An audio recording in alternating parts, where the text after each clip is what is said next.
tuar na trom pui ve turin lalpan amamo te asin Krista avanga ro pui na tau hi tang tu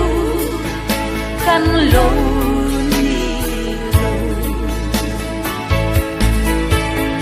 Krista avanga tuar ngam Krista avanga ngam Krista avanga thei ngam Krista avanga mual po na zong zong ipur ngam don em har sat na tin re atrang hian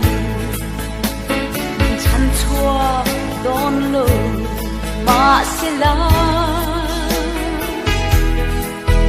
lal dang chi bai bu thei kan ni to lo ki so ring tu te so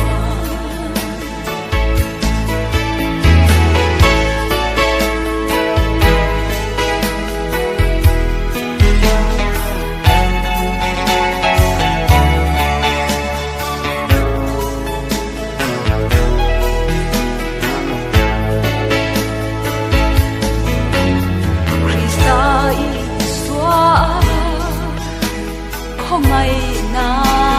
hian đi thấy na nia lâu omi sẽ tin ren tuar ngam zel turin lalpan min buat saita Krista tuar ngam Krista avanga tan ngam Krista avanga thei ngam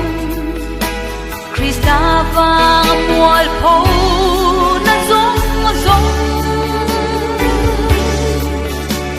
ipur